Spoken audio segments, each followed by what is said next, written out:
صل على سيدنا ومولانا محمد اللهم صل على بسم اللہ الرحمن الرحیم۔ ناظرین اکرام، جیسا کہ آپ جانتے ہیں دکن کی ایک مایہ ناز اسلامی یونیورسٹی جامعہ نظامیہ ہے۔ جامعہ نظامیہ نے اب 150ویں سال میں داخل ہوئی ہے، اور کسی بھی ادارے کے لیے 150 سال بڑی اہمیت رکھتے ہیں۔ کئی نشیب و فراز، سیاسی تبدیلیاں، اس کے باوجود ایک مسلسل اس کا کام جاری ہے۔ تو اس سلسلے میں شیخ الجامعہ صاحب نے، جناب مفتی خلیل احمد صاحب نے ہمیں وقت دیا ہے، میں ان کا ممنون اور مشکور ہوں۔ السلام علیکم مفتی صاحب، میں ناظرین کی طرف سے بھی اور میری شخصی طرف سے بھی میں آپ کا استقبال کرتا ہوں۔ دراصل یہ بتائیے کہ کن حالات میں جامعہ نظامیہ کا قیام عمل میں آیا؟ الحمدللہ رب العالمین والصلاة والسلام علی سید الانبیاء والمرسلین وعلی آلہ الطیبین واصحابہ الاکرمین اجمعین، اما بعد۔ حضرات، آپ جانتے ہیں کہ 1948 سے پہلے دکن میں اسلامی حکومت، جس کو آصفی حکومت کہا جاتا تھا، وہ قائم تھی۔ اس وقت مسلمانوں کے اندر اسلامی شعور تھا، اسلامی ماحول و معاشرہ بھی تھا، لیکن علوم اسلامیہ کی نشر و اشاعت کے لیے کوئی منظم درسگاہ نہیں تھی۔ علماء اپنے اپنے مکانات میں درس دیا کرتے تھے، اور جو شوقین طالب علم ہوتے وہ ہر استاد کے پاس جا کر اپنا درس لیتے، جس کی وجہ سے طلباء کو، لوگوں کو بڑی زحمت ہوتی کہ ایک کتاب ایک استاد کے پاس پڑھنا، پھر ان کے پاس فارغ ہو کے دوسرے استاد کے پاس جانا، تو زیادہ تر وقت ان کا آنے جانے میں اور استاد کی فرصت کے اوپر موقوف ہوتا۔ ان حالات کو پیش نظر رکھ کر حضرت شیخ الاسلام نے یہ طے کیا کہ طلباء کو اس مشکل سے بھی بچایا جائے، دوسرے یہ کہ اس مقام کے لوگوں کے علاوہ دوسرے مقام کے لوگوں کو بھی تحصیل علم کا موقع حاصل ہو۔ ان وجوہات کی بنا پر حضرت نے جامعہ نظامیہ کی بنیاد رکھی، اور اس کو دارالاقامہ کے ساتھ مربوط کیا کہ یہاں پر وہی لوگ پڑھیں گے اگر دارالاقامہ نہ ہو تو جو شہر سے تعلق رکھتے ہیں۔ اگر دارالاقامہ رکھا جائے تو شہر کے باہر کے لوگ بھی آئیں گے، ریاست کے باہر کے بھی لوگ آئیں گے، دوسرے ممالک کے لوگ بھی آئیں گے، ان کو یہ سہولت ملے گی اور وہ تحصیل علم کریں گے۔ بانی جامعہ، ان کے بارے میں بتائیے کہ ان کو یہ تڑپ کیوں ہوئی اور ان کا کیا پس منظر تھا، وہ کس گھرانے سے ان کا تعلق تھا، اور ان کو جو فکر لاحق ہوئی، یہ اس کی ضرورت کیوں محسوس ہوئی، ان کے بارے میں بتائیے۔ بانی جامعہ نظامیہ کا تعلق دکن کے مشہور گھرانے سے تھا، علمی گھرانہ تھا، قاضیوں کا گھرانہ تھا، اور مغلیہ سلطنت سے اس خاندان میں قضاءت کی خدمت چلی آ رہی تھی، علم کی خدمت چلے آ رہی تھی۔ اس وجہ سے اللہ سبحانہ و تعالیٰ نے آپ کو بھی علم سے نوازا، اور آپ جیسا تکلیف اٹھا کر علم حاصل کیے کہ مختلف اساتذہ کے گھروں پہ جاتے اور علم حاصل کرتے۔ کبھی کوئی ساتھی نہیں آتا تو خود پھر واپس ان ساتھی کے گھر جاتے، اس ساتھی کو لے کے آ کے پھر استاد کے پاس علم حاصل کرتے۔ ان مشکلات کو محسوس کرتے ہوئے اور لوگوں کی ہمتوں کو دیکھتے ہوئے، پہلے زمانے میں لوگوں کے اندر ہمتیں بلند تھیں، وہ مشقتوں کو برداشت کرنے کے عادی تھے، لیکن جیسے جیسے زمانہ آگے بڑھ رہا ہے، لوگوں کے اندر ہمتیں بھی کم ہو گئیں، خواہ بھی کمزور ہو گئے، اور علم دین کی رغبت بھی کم ہوتی جا رہی ہے۔ اس پس منظر کو آپ نے دیکھتے ہوئے، اس پس منظر میں آپ نے جامعہ کے قیام کو ترجیح دی، اور اس کا خیال آپ کے دل میں پیدا ہوا۔ اسلامی حکومت ہوتے ہوئے یہ جو مالیہ وغیرہ کے جو معاملات تھے، یا پھر آپ نے کہا کہ دیگر لوگ بھی اس میں تعلیم حاصل کرتے تھے، تو وہ کس نوعیت کی تعلیم تھی، اور اس وقت کس قسم کا نصاب تھا، اور سرکار سے آیا کوئی ایسی چیزیں مراعات وغیرہ آپ جامعہ کو ابتدا میں ملتی رہیں؟ اس کے بارے میں بتائیے۔ مؤسس جامعہ شیخ الاسلام نے اللہ کی ذات پہ توکل کرتے ہوئے اس کو قائم کیا۔ حکومت کی امداد آپ کے پیش نظر نہیں تھی، ابتدا میں حکومت کی جانب سے کوئی امداد بھی حاصل نہیں ہوئی۔ مختلف مراحل مشکلات سے گزرتے گزرتے جب جامعہ ایک ترقی کی شکل پایا اور ایک بڑی عمارت کی ضرورت پیش آئی، بڑی عمارت سے پہلے مختصر مکانات میں جامعہ کی تعلیم ہوا کرتی تھی، جو کئی جگہ بدلتے بدلتے جو ہے رہا۔ آخر میں ایک بڑے مکان کی جب ضرورت پیش آئی، اس وقت مجبوری کے تحت محبوب علی پاشا سے حضرت نے خواہش کی کہ کوئی بڑی عمارت اگر آپ کی جانب سے دی جائے تو مدرسے کے لیے سہولت ہوگی۔ تو وہ عمارت شاہ گنج میں دی گئی، جس میں آج ایک ہندو اسکول چل رہا ہے، مدینہ مسجد کے پیچھے کی عمارت ہے۔ اب اس کے بعد اس عمارت میں مدرسہ 12-13 سال کام کرتا رہا، لیکن وہ عمارت بھی جو ہے مختصر ثابت ہونے لگی، اس میں بھی گنجائش کم ہونے لگی طلباء کی تعداد کے لحاظ سے۔ تو نواب میر عثمان علی خان سے حضرت نے پھر ایک خواہش کی کہ ایک وسیع مکان اگر جامعہ کو دیا جائے تو جامعہ کے لیے سہولت، کیوں کہ بڑا مکان عوام کی جانب سے ملنا تو مشکل تھا، کسی کے اتنے بڑے مکانات نہیں تھے، کوئی اپنی دیوری دینے کو تیار نہیں تھا۔ اب یہ چیز حکومت کی جانب سے مل سکتی تھی، اس مجبوری کے تحت آپ نے خواہش کی۔ تو وہ جو ہے اب جو موجودہ یہ عمارت ہے، یہ موجودہ جو مقام ہے، وہ نواب میر عثمان علی خان نے 1911 میں اس مکان کو دیا، جو 3 ایکڑ پر مشتمل ہے۔ اب بعد میں کچھ اضافہ ہوتے ہیں، اس میں اضافہ ہوا۔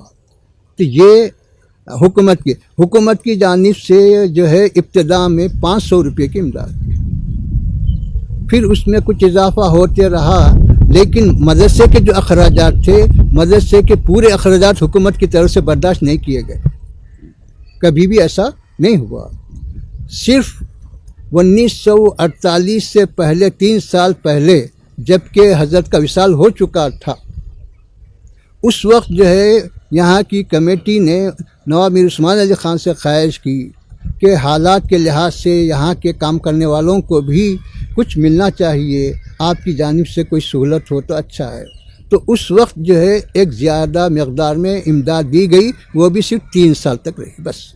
اس سے پہلے صرف مختصر سی امداد ملتی رہی، جو جامعہ کے لیے ناکافی تھی۔ جامعہ کا سارا معاملہ قوم کے عطایا پر، چندوں پر، زکوٰۃ پر اور چرم قربانی پر اور دیگر عطیات پر تھا۔ یہاں کا جو تنظیم ہے، یہاں کا جو نظم ہے، وہ کس نوعیت کا ہے؟ یہ کیا جمہوری ہے یا پھر شخصیت پرستی پر ہے یا کسی اور نوعیت کا ہے؟ اس کے بارے میں تفصیل بتائیں۔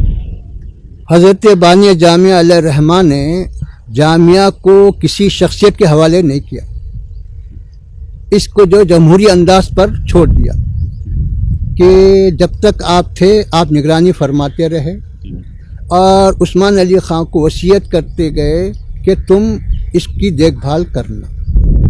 عثمان علی خان جب تک بادشاہ تھے وہ اس کی نگرانی کرتے، دیکھ بھال کرتے، انتظامات کو دیکھتے تھے۔ اب اس کے بعد سے پورا جمہوری انداز سے ایک باضابطہ کمیٹی ہے، جس میں ہر رکن کا انتخاب ہوتا، معتمد کا انتخاب ہوتا، شیخ الجامعہ کا انتخاب ہوتا، امیر جامعہ کا انتخاب ہوتا۔ ایک 15 رکنی کمیٹی ہے جو جمہوری انداز سے چلتی ہے اور جمہوری انداز سے اس کا انتخاب ہوتا ہے۔ کہ ہر ادارے کے لیے جو جیسے 25 سال ہیں، 50 سال ہیں، 100 سال ہیں، اس طریقے کے بڑے ایونٹ ان کو پھر سے جو ہے دوبارہ ان کو جو ہے ایک نئی جہد دینے کے لیے ہوتے ہیں۔ تو یہ بتائیے کہ اس کی جو صدی تقاریب ہوئی وہ کس نوعیت کی رہی، اور اس سے پہلے ایک 25 سال پہلے 125ویں جو تقاریب ہوئی اس میں کن کن چیزوں کے بارے میں جو ہے ترقی کے راستے نکالے گئے یا علوم کے راستے نکالے گئے، اس کے بارے میں بتائیے۔ اس سے پہلے ہم 125 سالہ جشن منائے تھے، جس میں ایک 10 نکاتی پروگرام ترتیب دیا گیا تھا۔ 10 نکاتی پروگرام میں سے ایک جو ہے یہ تھا کہ لڑکیوں کی تعلیم کے لیے ایک کالج قائم کیا جائے۔ الحمدللہ وہ قائم کیا گیا۔ آج وہاں سے طالبات کامل کرتے ہوئے ڈاکٹریٹ کی بھی ڈگری حاصل کر رہے ہیں، اور اس کے لیے ایک علیحدہ مقام ہے، علیحدہ عمارت ہے، علیحدہ عملہ ہے، وہاں پر کام کر رہے ہیں۔ اور دوسرا جو ہے جامعہ کو عرب ممالک سے، عربی اداروں سے، وہاں کے جامعات سے مربوط کرنے کا تھا، تو اس کام کو بھی اللہ سبحانہ و تعالیٰ کی مدد سے حضور پاک علیہ الصلاۃ والسلام کے صدقے میں بخوبی انجام دیا گیا کہ عرب ممالک کے کئی طلباء یہاں پی ایچ ڈی میں داخلہ لیے اور ڈاکٹریٹ کی ڈگری حاصل کی۔ اسی طرح کامل اور فاضل کے امتحانات میں بھی شریک ہوئے اور وہ کامیاب ہوئے، جس میں فلسطین ہے، کویت ہے، شام ہے، اور جو عرب لوگ جرمن میں ہیں وہ لوگ اس میں شریک ہوئے۔ اور بعض لوگ جو ہے جو ڈاکٹریٹ کی ڈگری حاصل کیے، اس میں سے جو موضوعات انہوں نے انتخاب کیا وہ موجودہ زمانے کے تقاضوں کے مطابق تھا بعض کا، اور بعض کا جو ہے فارغین جامعہ کے خدمات کے اوپر تھا۔ چنانچہ حضرت سید ابراہیم ادیب علیہ الرحمٰن نے ایک عربی شاعر کی اشعار کے اوپر جو تشریح کی تھی، شرح کی تھی، انہوں نے جو تصنیف کی تھی، اور اس کی شرح حضرت سید ابراہیم ادیب نے بھی کی، ایک عرب نے بھی کی، تو ہے تو دونوں کا مقابلہ کیا ایک طالبہ نے جو ملک شام کے رہنے والے، دونوں کا تقابل کرتے ہوئے بتلایا کہ عرب آدمی کی جو شرح ہے اس سے بہتر سید ابراہیم ادیب کی شرح ہے، جو ہمارے جامعہ میں ابھی محفوظ ہے، دیکھ سکتے ہیں۔ تو اس طرح سے جو ہے یہ جو ہمارے مقاصد تھے کہ صاحب ایک آڈیٹوریم ہونا وہ بن گیا، اور جو ہے دارالتفسیر کا قیام ہونا وہ بن گیا، دارالحدیث کا قیام ہونا، اور جو ہے تحقیقات کا ایک ادارہ ہونا وہ بھی قائم ہو گیا۔ تو ان مقاصد کے تحت ہم جو کام شروع کیے تھے اللہ نے مدد کی، وہ کام ہو گئے۔ اب آئندہ جو ہے اور کیا مقاصد ہو سکتے ہیں وہ غور کرنا ہے۔ جی، جیسا کہ میں نے مطالعہ کیا کہ ابتدا میں یہاں مختلف نصاب پڑھائے جاتے تھے، اور ایک حیدرآباد کے جو پہلے چیف منسٹر تھے وہ یہیں کے طالب علم رہے، بورگل رام کرشنا راؤ۔ تو یہ جو کلچر تھا، یہ کلچر آج کیوں باقی نہیں ہے؟ اور آج کے جو عصری تقاضے ہیں اس کے لحاظ سے تعلیم کا نظام، اس کے بارے میں اکثر لوگ سوال کرتے ہیں یہ کہ بھئی یہ اسلامی علوم کیا صرف مؤذن یا پیشمام یا قاضی یا ملا بنیں گے، یا پھر ان کو کوئی ہنر دیا جائے گا؟ یہ کیونکہ ایک بڑا سوال سوسائٹی میں عام طور پر کہا جا رہا ہے، اس کے بارے میں کچھ تفصیل سے بتائیں تو بہتر ہوگا۔ اس سلسلے میں یہ بات واضح ہے کہ حکومت آصفیہ میں یہاں کی زبان پہلے فارسی تھی، سرکاری زبان فارسی تھی، تو ہندو، مسلم، سکھ، عیسائی سب فارسی زبان پڑھتے تھے تاکہ ملازمتیں مل سکے، لیکن اس کے امتحانات دینے کے لیے ان کو پنجاب جانا پڑتا تھا۔ ایک مشکل کام تھا کہ ایک غریب طالب علم پنجاب جائے اور امتحان دے کر آئے، اگر فیل ہو تو پھر دوبارہ جائے۔ اس مشکل کو پیش نظر رکھ کے حضرت شیخ الاسلام نے اس کا انتظام جامعہ کے تحت کیا کہ یہاں پر ہم جب اس ایک حکومت رکھتے ہیں اور انتظام کر سکتے ہیں تو ہمارے ملک کے لوگ کیوں جا کر تکلیف اٹھائیں باہر۔ اس میں بلا تخصیص مذہب ملت فارسی زبان کے امتحانات کو شروع کیا آپ نے، جس کو منشی اور منشی فاضل کہتے ہیں، اور یہاں کی حکومت نے اس کو منظور کیا، اور اسی بنیاد پر ملازمتیں ملتی رہی، جو اس میں سارے کے سارے لوگ موجود ہیں۔ کیا اس میں کوئی تخصیص نہیں تھی کہ صرف مسلمان پڑھیں، صرف ہندو پڑھیں، صرف عیسائی پڑھیں، ایسا نہیں، ہر مذہب کا آدمی پڑھتا تھا، کامیاب ہوتا تھا۔ یہ تھا وہ جو حضرات پڑھے، ہمارے کیا نام باغا ریڈی صاحب ہوں یا پہلے چیف منسٹر ہوں، وہ سب کے سب جتنے بھی پڑھیں یہی فارسی امتحانات، فارسی پڑھے وہ امتحانات دے، وہ ہے ہمارا یہ۔ دوسرا یہ علوم اسلامیہ کی تعلیم، ہمارے دستور کے لحاظ سے اس تعلیم میں داخلہ لینے کے لیے کسی مذہب اور مسلک کی قید نہیں ہے، جو بھی پڑھنا چاہتا پڑھ سکتا ہے۔ ہمارے پاس کوئی مذہب کا آدمی بھی آنا چاہتا ہے، پڑھنا چاہتا ہے تو پڑھ سکتا ہے، کوئی ہمارے پاس قید نہیں ہے۔ تو چنانچہ خود مسلمانوں میں جو مختلف مسلک کے لوگ ہیں وہ لوگ آتے ہیں، پڑھتے ہیں، اگرچہ کہ جامعہ کا مسلک سنی حنفی ہے، لیکن تعلیم کے بارے میں وہ کسی کو روکتا نہیں، جو چاہے آ سکتا، پڑھ سکتا، شریک ہو سکتا، امتحان دے سکتا۔ جو آج بھی جاری ہے۔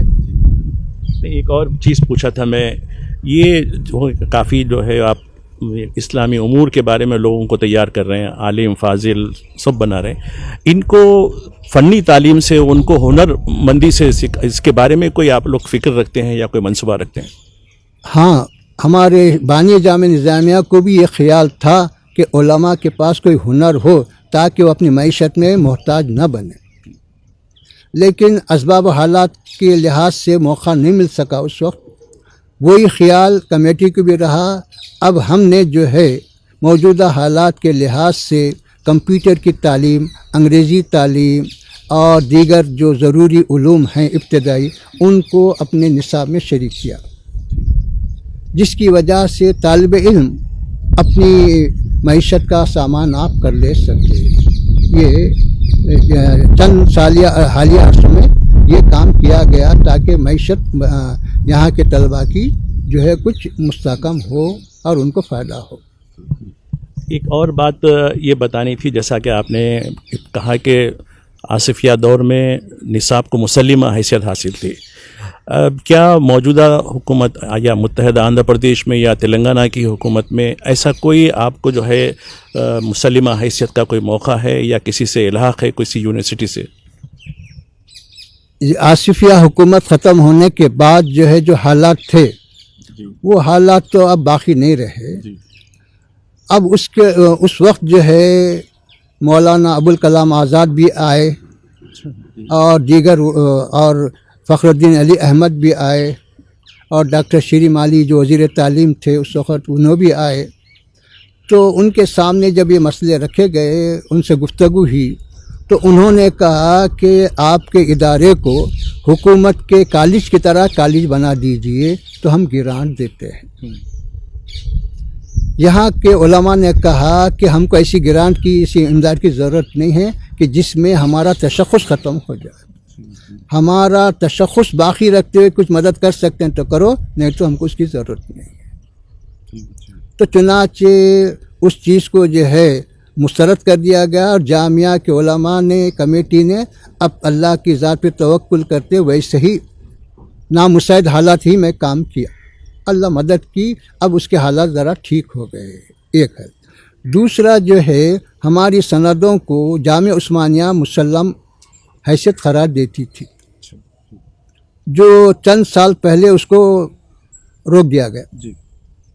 پھر جب ہم یہ آڈیٹوریم کے افتتاح کے موقع پر ہمارے موجودہ چیف منسٹر کو جب بلائے اور ان کے سامنے مسئلہ رکھے کہ بھئی جو چیز پہلے سے جاری تھی اس کو کیوں روکا گیا، اس کو جاری کیا جائے، کیا رکاوٹ ہے، جبکہ کوئی رکاوٹ نہیں ہے۔ آپ انگریزی بولے، انگریزی شریک کرے، اور آپ ایک دوسری سیکنڈ لینگویج ہونا بولے وہ بھی شریک کرے۔ آپ کے قواعد کے مطابق پوری چیزیں جو ہے مکمل ہے۔ تو پھر ان سے نمائندگی کرنے کے بعد سیاسی اعتبار سے کوشش کی گئی اور کافی جدوجہد کی گئی، تو 1 سال 1.5 سال کے بعد وہ مسلمہ حیثیت بحال ہوئی۔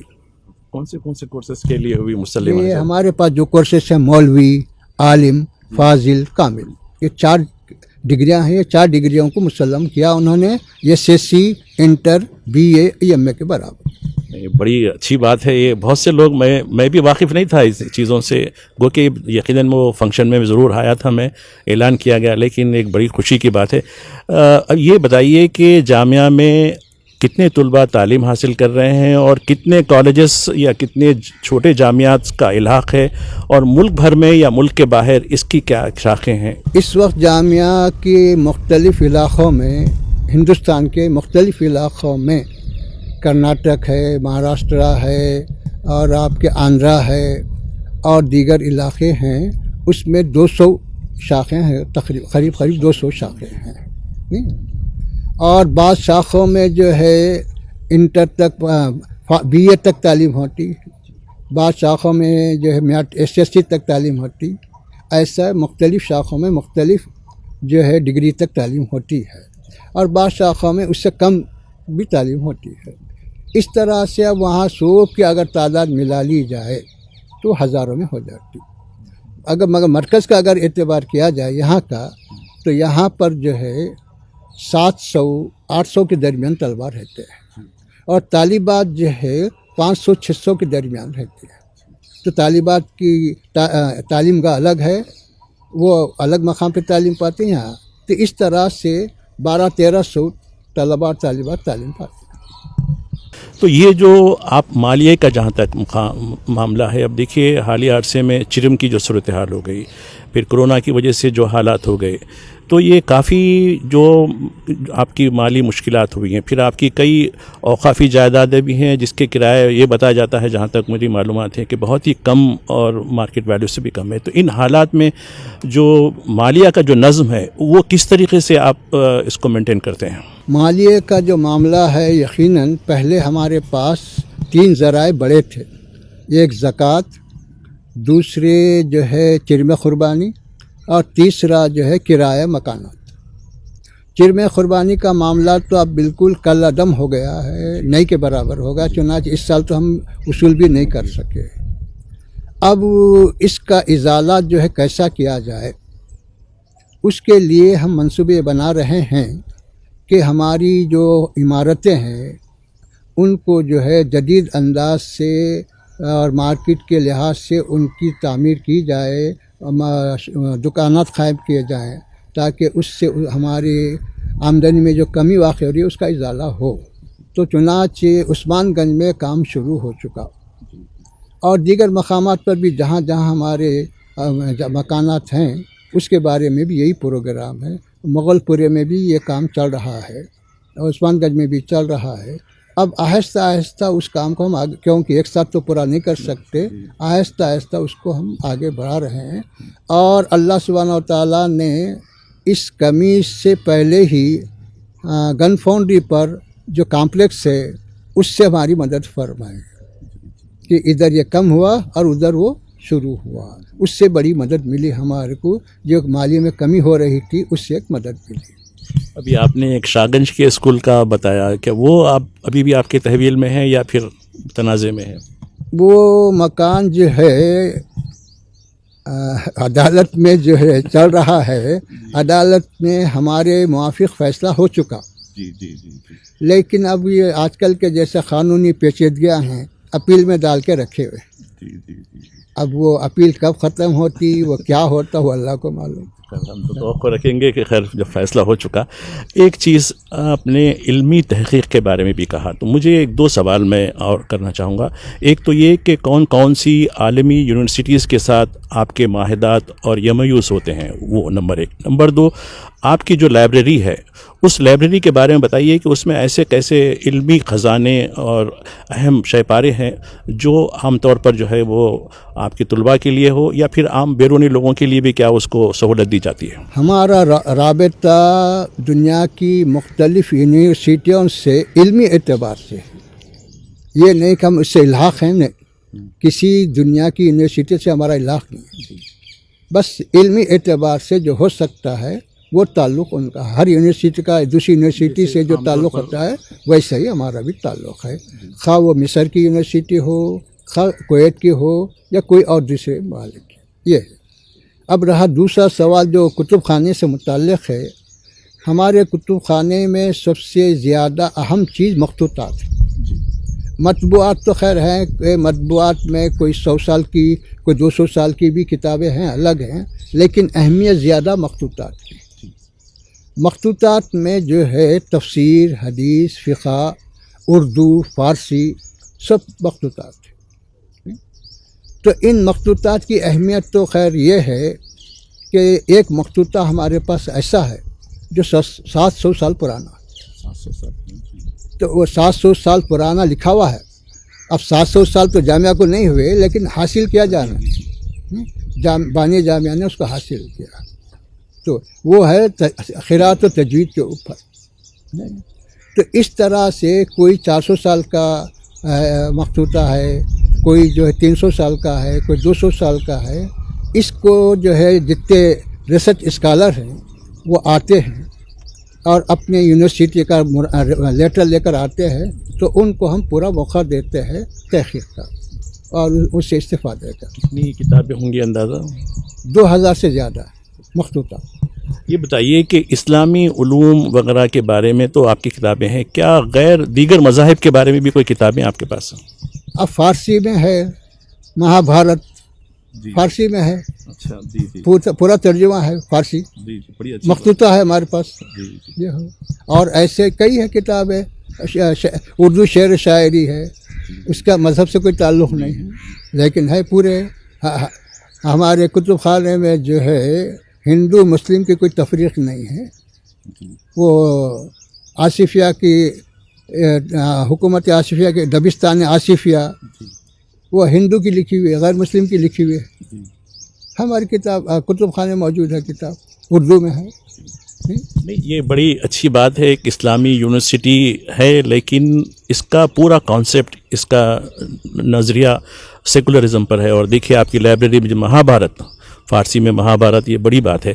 میں ایک آخری سوال آپ سے کرنا چاہوں گا، یہ اب 150ویں سال میں داخل ہوئے ہیں، تو اب آپ کے پاس کیا منصوبے، کیا ارادے اور کیا سوچ ہے آپ کے اس کے بارے میں؟ اس سلسلے میں ہم سب سے پہلے تو جامعہ کے مالیے میں اضافہ، استحکام کی طرف توجہ کریں گے۔ اس کا کیا ذریعہ ہو سکتا ہے؟ جیسا ابھی بولا کہ کچھ مکانات بنائے جائیں تاکہ کرایہ میں۔ اس کے علاوہ اور کیا یہ ہے۔ دوسرا جو ہے ہمارے پاس لڑکوں کے لیے تو ہاسٹل ہے، لڑکیوں کے لیے ہاسٹل نہیں ہے۔ بہت طالبات مطالبہ کر رہی ہیں جو اضلاع سے تعلق رکھتی ہے، تو علیحدہ ہاسٹل کا قیام عمل میں لانا ایک ہمارے منصوبے میں ہے۔ اور ایک مسئلہ یہ ہے کہ جامعہ کی جو شاخیں اور قائم ہیں، اس کو ہر ضلع میں پہلے ضلع واری سطح پر ایک مستحکم شاخ قائم کی جائے، پھر اس کے بعد اس کو تعلقہ و منڈل لیول پر اس کو اور ترقی دی جائے، ایک منصوبہ ہے۔ اب جو کام کر رہے ہیں ان کو چھیڑے بغیر، جہاں ضرورت نہیں ہے وہاں پر نہیں، جہاں ضرورت ہے وہاں یہ قائم کیے جائیں، یہ منصوبوں میں ہمارے داخل ہے۔ پھر اسی طرح جو ہے آئندہ کے منصوبوں میں ہمارا یہ ہے کہ جس طرح طلباء کو ہم ایک فنی طور پہ جو ٹریننگ دے رہے ہیں، لڑکیوں کے لیے بھی اس کا انتظام کرنا، لیکن لڑکیوں کے لیے ہم انتظام کرنے کے لیے تیار تھے، لیکن اب لڑکیوں کی کوتاہی سمجھیے یا ان کے ماں باپ کی کوتاہی سمجھیے، وہ لوگ وقت دینے تیار کہ اب ہماری لڑکی صبح 8:30 بجے سے 3 بجے تک آپ کے اسکول میں پڑھی، پھر اب زیادہ وقت کیسا؟ اب ہم تعلیم کو تو متاثر نہیں کر سکتے، تعلیم کو متاثر کیے بغیر 1 گھنٹہ 1.5 گھنٹہ زیادہ اگر دیں تو ہم ان کی تعلیم کا انتظام کرنا چاہتے ہیں۔ جامعہ کا انتظامیہ اس پہ غور کرتے ہوئے آن لائن تعلیم کا انتظام کیا ہے، جبکہ ابھی کسی جگہ نہیں تھا، بلکہ یہ انتظام ہم سمجھتے ہیں جون میں شروع ہو گیا ہمارے پاس، ابتدائی جون سال شروع ہو گیا، اس وقت شروع ہو گیا کہ آن لائن تعلیم ہم شروع کر دیے۔ لیکن آن لائن تعلیم جو شروع کیے ہیں، ظاہر ہے کہ جیسا 9 بجے سے 3 بجے تک یا 10 سے 4 تک جو نظم ہو سکتا ہے وہ نظم تو نہیں ہو سکتا، اس کے لحاظ سے کچھ نصاب میں کمی آئے گی، لیکن طلباء کی تعداد شریک ہو رہی ہے، استفادہ کر رہی ہے، اور وہ نظم عمدگی سے جاری ہے آن لائن تعلیم کا۔ اور یہ جو ہے ہمارے پاس 7ویں سے شروع ہے، 7ویں سے یم تک کامل تک ہے یہ نظم، اور اسی طرح حفظ کا بھی نظم ہے، حفاظ بچوں کو بھی آن لائن تعلیم دی جا رہی ہے۔ جامعہ نظامیہ اب 150ویں سال میں، جیسا کہ ابتدا میں ہم کہہ رہے تھے، 150ویں سال میں داخل ہو گیا ہے، اور یہاں میں دیکھ رہا ہوں، میں ایک طویل عرصے کے بعد اس کیمپس میں آیا ہوں، بڑا خوبصورت کیمپس ہو گیا ہے، اور شاید ہی ایسے کوئی جامعات ہیں۔ تو ناظرین، یہ جامعہ یقیناً اپنی ایک اور تاریخ بنائے گا، لوگ آتے رہیں گے، جاتے رہیں گے، لیکن ادارے وہ بالکل مستقل جو توکل پر تھے وہ چلتے رہیں گے۔ میں مفتی صاحب، آپ نے ہمارے لیے قیمتی وقت نکالا، میں آپ کا ممنون اور مشکور ہوں۔ آپ ہمارے ناظرین کے لیے ایک چھوٹا سا پیام دیجیے۔ حضرات، موجودہ حالات میں آپ کو گھبرانے، پریشان ہونے کی ضرورت نہیں ہے۔ اسلام سے، مسلمانوں سے تعلق رکھنے والی تمام تنظیمیں، صحافت اور تعلیمی ادارے سب کے سب آپ کی خدمت کے لیے موجود ہیں، تیار ہیں، اور قدرتی جو مسائل ہیں، مشکلات ہیں، قدرت ہی اس کو دور کرے گی۔ دعا کریں اور کوشش کریں، ہمارا کام محنت کوشش کرنا، دعا کرنا ہے، گھبرا کے پریشان ہونا نہیں ہے، انشاءاللہ ہماری کامیابی ہے۔